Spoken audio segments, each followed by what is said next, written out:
നമ്മൾ പുത്തൻപുലരി തുടങ്ങിയത് മൂകാംബികയിൽ. പുത്തൻപുലരി 1 മണിക്കൂർ പിന്നിടുമ്പോൾ വീണ്ടും നമ്മൾ തുടങ്ങുകയാണ് അവിടെ നിന്ന് മൂകാംബികയിലേക്ക് പോവുകയാണ്. അപ്പോൾ മൂകാംബികയിൽ ഇന്ന് രഥോത്സവമാണ്. വിശ്വപ്രസിദ്ധമായ കൊല്ലൂർ മൂകാംബിക ക്ഷേത്രത്തിലെ രഥോത്സവമാണ്. വൈകിട്ട് മൂകാംബിക ദേവിയെ മഹാരഥത്തിൽ എഴുന്നള്ളിക്കുന്ന മഹാരഥോത്സവ ചടങ്ങ് ഇന്നാണ്. ഭക്തിസാന്ദ്രമായ അന്തരീക്ഷത്തിന് സാക്ഷിയാകാൻ പതിനായിരങ്ങളാണ് മൂകാംബിക ക്ഷേത്രത്തിൽ എത്തിയിരിക്കുന്നത്. ക്ഷേത്ര മതിലിന് പുറത്ത് തയ്യാറാക്കിയ ബ്രഹ്മരഥത്തിൽ 11:30 രഥാരോഹണം നടക്കും. തുടർന്ന് രഥചലനം, പിന്നീട് വൈകിട്ട് രഥത്തിൽ ദേവിയെ എഴുന്നള്ളിക്കുന്ന ചടങ്ങ്. വർഷത്തിലൊരിക്കൽ ദേവി വിഗ്രഹം ക്ഷേത്രത്തിന് പുറത്ത് രഥത്തിൽ എഴുന്നള്ളിക്കുന്ന വിശിഷ്ടമായ ചടങ്ങാണിത്. അപ്പോൾ മാത്രം നടക്കുന്ന ചടങ്ങാണത്. കൽപ്പാത്തിയിലെ രഥോത്സവം നമ്മൾ വളരെ പ്രശസ്തമാണ്. മൂകാംബിയിലെ രഥോത്സവം വളരെ പ്രസക്തമാണ്. നമ്മളപ്പോൾ ഒരു ടീമിനെ തന്നെ അങ്ങോട്ട് അയച്ചിട്ടുണ്ട്. അവർ കൃത്യമായി അവിടുത്തെ വിവരങ്ങൾ നമുക്ക് തരികയും ചെയ്യും. മൂകാംബിക ദേവി എന്നാൽ ഒരുപക്ഷെ മലയാളികൾക്ക് അത്രമേൽ അടുപ്പമാണ്. നേരത്തെ നമ്മൾ പറഞ്ഞതുപോലെ ഈ മൂകാംബിക ദേവി സന്നിധിയിലേക്ക് പോയി കഴിഞ്ഞാൽ അത് നമ്മുടെ കേരളത്തിലല്ല എന്ന് തോന്നത്തേയില്ല അല്ലേ? നമ്മുടെ കേരളമാണ്. അല്ലെങ്കിൽ മലയാളികൾ അവിടെ നമുക്ക് ആരോടും വളരെ വളരെ എളുപ്പത്തിൽ തന്നെ കമ്മ്യൂണിക്കേറ്റ് ചെയ്യാൻ സാധിക്കും. കാരണം എല്ലാവർക്കും മലയാളം അറിയാം.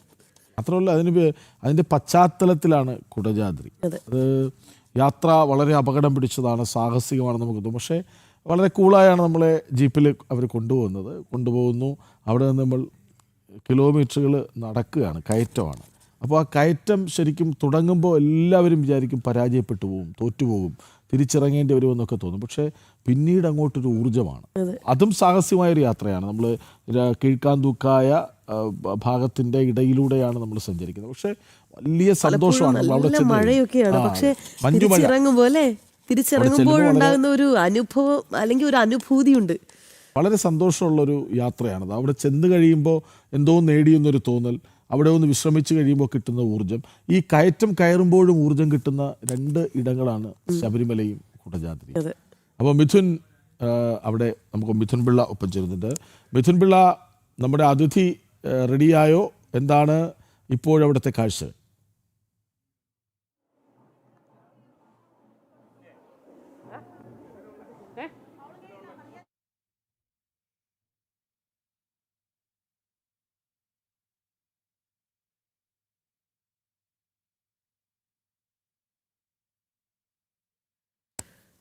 കൊല്ലൂർ മൂകാംബിക ക്ഷേത്രത്തിലെ കാഴ്ചകളാണ് പ്രേക്ഷകർ കാണുന്നത്. ഇന്നവിടെ മഹാരഥോത്സവമാണ്.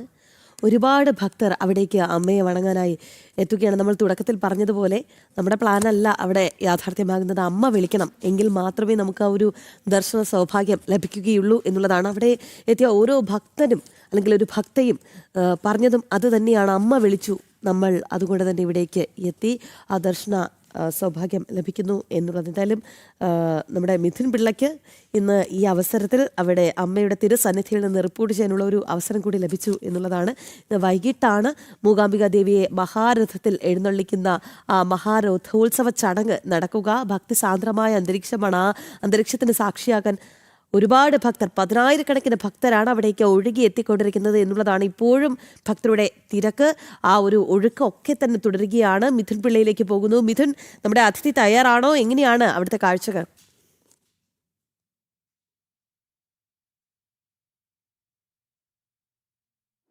രാഹി, നമ്മുടെ അതിഥി തയ്യാറാണ്.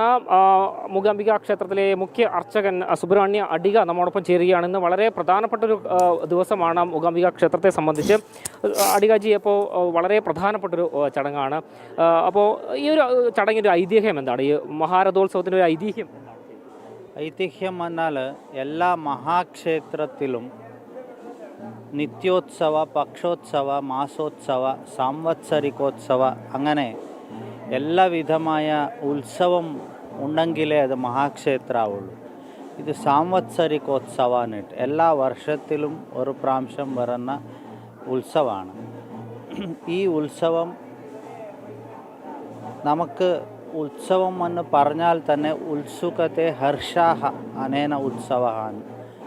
നമുക്ക് ഹർഷം എന്നാൽ ദേവി സന്തോഷത്തോട് കൂടി ഇരിക്കുന്ന ഒരു സന്ദർഭമാണ്. അപ്പോൾ ഈ സമയത്തിൽ ഭഗവതിനെ പ്രാർത്ഥിച്ചാൽ, ഇപ്പോൾ സന്തോഷമായിരിക്കുമ്പോൾ നമുക്ക് ചോദിച്ച നമ്മളുടെ എല്ലാ സദ്വിഷയങ്ങളും ദേവി കൊടുക്കുമെന്നാണ് അതിൻ്റെ ഒരു ഉത്സവത്തിൻ്റെ ഒരു പ്രത്യേകത. ഈ ദിവസം ഒരു വിശേഷമായിട്ട് രാവിലെ ഉഷഃ പൂജ കഴിഞ്ഞിട്ട് ഉച്ചയ്ക്ക് ദേവിക്ക് വിശേഷമായിട്ട് ശതരുദ്രം കൊണ്ട് ധാര കഴിഞ്ഞിട്ട് പിന്നെ പുറത്തേക്ക് ശിവേലിക്ക് എഴുന്നേൽപ്പാണ്. കഴിഞ്ഞിട്ട് ക്ഷിപ്രബലി കഴിഞ്ഞിട്ട് ദേവി രഥത്തിൽ എഴുന്നേൽക്കും. അതാണ് മുഖ്യമായ ചടങ്ങ് ഇന്നത്തെ ദിവസം. ഈ ചടങ്ങിൻ്റെ ഒരു പ്രത്യേകതകൾ എന്തൊക്കെയാണ്? അപ്പോൾ സാധാരണ ദിവസങ്ങളിൽ നടക്കുന്ന രീതിയിലല്ലല്ലോ ചടങ്ങുകൾ എന്ന് പറയുന്നത്. അപ്പോൾ ഇന്നത്തെ ആ ഒരു ചടങ്ങുകളുടെ ഒരു പ്രത്യേകതകൾ എന്തൊക്കെയാണ്? ചടങ്ങെന്നാൽ ഇന്ന് ഈ ഉത്സവ ചടങ്ങാണ്. വിശേഷമായിട്ട് ശ്രീഭൂത ബലിയും എല്ലാം കഴിഞ്ഞിട്ട് ദേവി രഥത്തിൽ എഴുന്നേൽക്കും. രഥത്തിൽ ഇരുന്നിട്ട് ദേവിക്ക് സ്വർണവൃഷ്ടി ചെയ്യും. സ്വർണവൃഷ്ടി ചെയ്തിട്ട് രഥത്തിൽ ദേവീനെ രഥം വലി എന്നാൽ ഒരു ഏകദേശം 12 മണിയുടെ സമയത്തിൽ രഥസ്ഥം ശാങ്കരീം ദൃഷ്ട്വ പുനർജന്മന വിദ്യത്തെ എന്ന രഥസ്ഥമായ ദേവീനെ കണ്ടാൽ അവനിക്ക് ജന്മ ഇല്ല എന്ന അത്ര ഒരു വിശേഷമായ ഒരു ദിവസമാണ് ഇത്. ഇപ്പോൾ വൈകിട്ട് 5 മണിക്കാണ് പ്രധാനപ്പെട്ട ചടങ്ങുകൾ, അതായത് രഥം ഇവിടെ നിന്ന് ഒലക മണ്ഡപത്തിലേക്ക് പോകുന്ന സമയം. അപ്പോൾ ആ സമയത്ത് ചടങ്ങുകൾ രാവിലെ ആണ് അതിൻ്റെ മുഹൂർത്തം. വൈകിട്ടാണ് അത് അവിടെ ഓലക മണ്ഡപത്തിൻ്റെ വരെ ദേവി രഥം പോകുന്നത്. അതിൻ്റെ മുഹൂർത്തമൊക്കെ രാവിലെ തന്നെയാണ്. വൈകുന്നേരം ഒരു നഗരപ്രദക്ഷിണ ചെയ്യുവന്നേ ഉള്ളൂ. പിന്നെ ഈ രഥം വലിക്കുന്ന ആളുകൾക്ക് എന്തെങ്കിലും പ്രത്യേകതകളോ അങ്ങനെ എല്ലാ ഭക്തജനങ്ങൾക്കും? എല്ലാ ഭക്തജനങ്ങളും പങ്കാളികളാവാം അതിൽ ഇന്ന ഭക്തർ അങ്ങനെയില്ല, ആറ് വേണമെങ്കിൽ പങ്കാളികൾ. രഥം വന്നാൽ അന്ന് നമ്മളുടെ മനോരഥത്തിൻ്റെ കൂടെ വലിക്കുന്നതാണ്. നമ്മുടെ മനോരഥം സിദ്ധിക്കാൻ വേണ്ടിയിട്ട് വലിക്കുന്നതാണ്. അതാണ് രഥത്തിൻ്റെ പ്രാധാന്യം. ഈ രഥത്തിൽ നിന്ന് നാണയത്തുട്ടുകൾ ഭക്തർക്ക് നൽകുമല്ലോ, അപ്പോൾ അതിനെന്തെങ്കിലും ഒരു പ്രത്യേകത? അതാണ് നാം പറഞ്ഞത്, സ്വർണവൃഷ്ടി ദേവി രഥ എഴുന്നേൽക്കുന്ന മുമ്പേ ചെയ്യുമെന്ന്.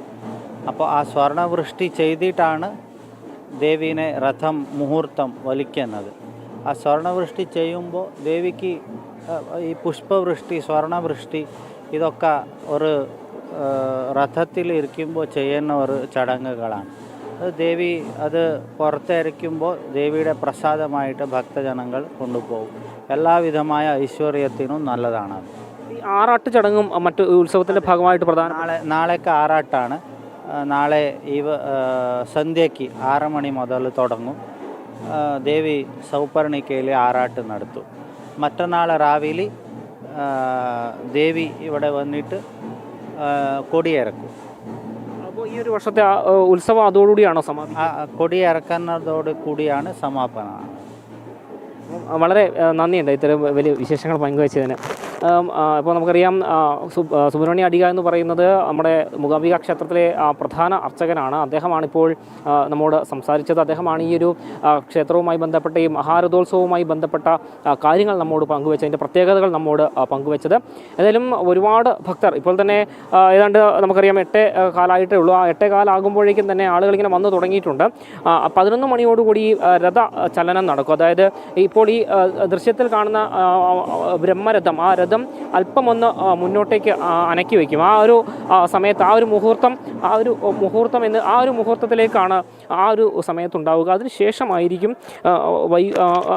അതിനുശേഷം ബാക്കിയുള്ള ചടങ്ങുകൾ വൈകുന്നേരമായിരിക്കും നടക്കുക. ഇന്നത്തെ ഈ ചടങ്ങുകൾ സുബ്രഹ്മണ്യ അടിക നേരത്തെ നമ്മോട് പറഞ്ഞതുപോലെ തന്നെ ഒരുപാട് പ്രത്യേകതകളുണ്ട്. അതായത് ഈ ദേവിയുടെ ജന്മ ദിനമാണ് ഈ ഫാൽഗുന മാസത്തിലെ ഈ ഒരു നക്ഷത്ര ദിവസം എന്നാണ് കണക്കാക്കപ്പെടുന്നത്. ഈ 7 നിലകളുണ്ട് ഈ ഒരു ബ്രഹ്മരഥത്തിന് എന്ന് കണക്കാക്കപ്പെടുന്നത്. ആ 7 നിലകളോട് കൂടിയ ഈ ഒരു ബ്രഹ്മരഥം അത് എഴുന്നള്ളിക്കൊടുന്നതോടുകൂടിയാണ് ഈ മഹാരഥോത്സവത്തിന് തുടക്കം കുറിക്കുന്നൊരു സാഹചര്യം ഉണ്ടാവുക. ഏതായാലും നേരത്തെ അദ്ദേഹം ഇന്നത്തെ പ്രധാനപ്പെട്ട ചടങ്ങുകളുടെ കാര്യമൊക്കെ അദ്ദേഹം പറഞ്ഞിട്ടുണ്ട്. അതായത് മുഹൂർത്തബലി, ക്ഷിപ്രബലി, രഥബലി തുടങ്ങിയ പ്രധാനപ്പെട്ട ചടങ്ങുകളൊക്കെ തന്നെ നടക്കുന്നുണ്ട്. അതിന് ശേഷം രഥാരോഹണ ദേവിയെ ഈ രഥത്തിലേക്ക് ആനയിക്കും. അതിനുശേഷമാണ് രഥ ചലനം നടക്കുക. തുടർന്ന് വൈകിട്ടോടുകൂടി ഏതാണ്ട് രാവിലത്തെ മുഹൂർത്ത ചടങ്ങുകളൊക്കെ കഴിഞ്ഞതിന് ശേഷം വൈകിട്ടോടുകൂടി രഥം വലിച്ചുകൊണ്ട് ഈ നഗര പ്രദക്ഷിണം വയ്ക്കുന്ന ചടങ്ങുകൾ നടക്കും. അതായത് ഓലക മണ്ഡപം വരെയാണ് ഈ രഥോത്സവത്തിന് ഭാഗമായി രഥം വലിക്കുന്ന ഒരു ചടങ്ങ് നടക്കുക. ഇതിലും വൈകിട്ട് 5 മണിക്ക് നമുക്കറിയാം സൗവർണിക നദി എന്ന് പറയുന്നത് വളരെ പ്രാധാന്യമുള്ള പുണ്യമായ നദിയാണ്. ആ സൗവർണിക നദീ തീരത്തെ ഓലക മണ്ഡപത്തിനടുത്തേക്കാണ് ഈ ഒരു എഴുന്നള്ളത്ത് അല്ലെങ്കിൽ ഈ ഒരു രഥോത്സവത്തിന് രഥം വലിച്ചുകൊണ്ടുള്ള യാത്ര പോവുക. രഥം വലിക്കാൻ ആയിരക്കണക്കിന് ഭക്തർ ഇവിടേക്ക് എത്തിച്ചേരും. ഇപ്പോൾ തന്നെ തിരക്ക് തുടങ്ങിയിട്ടുണ്ട്. വൈകുന്നേരം ആകുമ്പോഴത്തേക്കും ആ ഒരു തിരക്ക് നിയന്ത്രിക്കുന്നതിന് മുകളിലേക്ക് പോകുന്നൊരു സാഹചര്യം ഉണ്ടാകും. വലിയ ഒരു തിരക്ക് അനുഭവപ്പെടുന്നൊരു സാഹചര്യം ഉണ്ട്. രാവിലെ തൊട്ട് തന്നെ വലിയ തോതിൽ ഭക്തർ ഇവിടത്തേക്ക് എത്തിച്ചേരുന്ന ഒരു സാഹചര്യം കൂടിയുണ്ട്. ചേട്ടാ, എല്ലാ കൊല്ലം വരാറുണ്ട്. ഇപ്പം ഏകദേശം 20 വർഷം കൊണ്ട് എല്ലാ വർഷവും രഥോത്സവത്തിന് വരുന്നുണ്ട്. 1-ാം തീയതി അങ്ങനെ എല്ലാ മാസവും 10 ദിവസം ഇവിടെ കാണും. എല്ലാ മാസവും സ്ഥിരം വരാറുണ്ട്. ഇതൊരു ജനത ഉത്സവമാണ്. അപ്പോൾ മലയാളിക്കാണെങ്കിലും കർണാടകക്കാർക്കാണെങ്കിലും ഭയങ്കര പ്രാധാന്യമുള്ളതാണ്. രഥോത്സവം ഭയങ്കര പ്രാധാന്യമുണ്ട്. സ്ഥിരം വരാറുണ്ട്. ഈ രഥോത്സവത്തിന് പ്രത്യേകമായിട്ട് വരാറുണ്ടോ? പ്രത്യേകം വരാറുണ്ട്. ഈ 3 ദിവസം സമയത്ത് നിൽക്കുക എന്നുള്ളത് തന്നെ വലിയൊരു ഭാഗ്യമാണ്. ഭഗവതി വിളിച്ചാൽ എത്താൻ പറ്റുള്ളൂ. അതും എൻ്റെ ഒരു ഭാഗ്യം തന്നെയാണ്. നിയോഗമാണ്. നിയോഗമാണ്. ഇത് തൊടാൻ പറ്റിയ നിയോഗം തന്നെയാണ്. ഇവിടെ നിൽക്കുന്നത് പോലും ഭഗവതി വിചാരിക്കണം. എനിക്ക് മാത്രമേ എത്താൻ പറ്റുള്ളൂ. വളരെ സന്തോഷത്തിലാണ്. വളരെ സന്തോഷത്തിലാണ്. നമുക്ക് ഈ ഭക്തരുടെ ഓരോ വാക്കുകളിൽ നിന്ന് തന്നെ അവരുടെ സന്തോഷം കൂടി നമുക്ക് മനസ്സിലാക്കാൻ വേണ്ടി സാധിക്കുന്നുണ്ട്. കാരണം വെച്ചാൽ ഇത് നമുക്കറിയാം, തുടക്കം തൊട്ട് നമ്മൾ പറഞ്ഞിട്ടുണ്ട്, ഒരു നിയോഗമാണ്. ദേവിയാണ് ഇങ്ങോട്ട് ക്ഷണിക്കേണ്ടത്. നമ്മളുടെ പ്ലാനിംഗ് ഒന്നും അല്ല നടത്തുക എന്നൊരു കാര്യം കൂടി മൂകാംബികയെ സംബന്ധിച്ച് പ്രധാനമായും പറയാറുണ്ട്. അത്തരത്തിലൊരു കാര്യങ്ങൾ തന്നെയാണ് ഭക്തരും നമ്മോട് പങ്കുവയ്ക്കുന്നത്. ഏതായാലും നമുക്ക് ആ ദൃശ്യത്തിൽ നമുക്ക് ഈ മഹാരഥം കാണാൻ വേണ്ടി സാധിക്കും. ഈ രഥോത്സവത്തോടു കൂടി ഇന്ന് രഥോത്സവം പൂർത്തിയാകും. നാളെ വൈകിട്ടോടുകൂടി ആ ദേവിയുടെ ആറാട്ട് നടക്കും. മറ്റന്നാൾ പുലർച്ചെ ഈ കൊടിയിറക്കത്തോടുകൂടി ഈ ഉത്സവം സമാപിക്കുന്ന ഒരു കാഴ്ച തന്നെയായിരിക്കും മൂകാംബിക ക്ഷേത്രത്തിൽ നിന്ന് നമുക്ക് ദർശിക്കാൻ വേണ്ടി സാധിക്കുക. രാഖി, എന്തായാലും മൂകാംബിക ദേവിയെ മഹാരഥത്തിൽ എഴുന്നള്ളിക്കുന്ന മഹാരഥോത്സവ ചടങ്ങാണ് ഇന്ന് നടക്കാൻ പോകുന്നത്. ഭക്തി നിർഭരമായ ഒരു അന്തരീക്ഷമാണ്. ആ അന്തരീക്ഷത്തിന് സാക്ഷ്യം വഹിക്കാൻ ഒരുപാട് ഭക്തർ, അല്ലെ, 10,000-കണക്കിന് ഭക്തർ അവിടേക്ക് ഒഴുകിയെത്തുകയാണ് എന്നുള്ളതാണ്. അല്ലെങ്കിലേ തിരക്കാണ്. ഇന്ന് അതിലേറെ തിരക്കാണ് എന്നുള്ളതാണ്. മിഥുൻ പിള്ളയാണ് മൂകാംബിക ക്ഷേത്ര സന്നിധിയിൽ നിന്നുള്ള വിശദാംശങ്ങളും കാഴ്ചകളും ഒക്കെ പ്രേക്ഷകരിലേക്ക് എത്തിച്ചത്.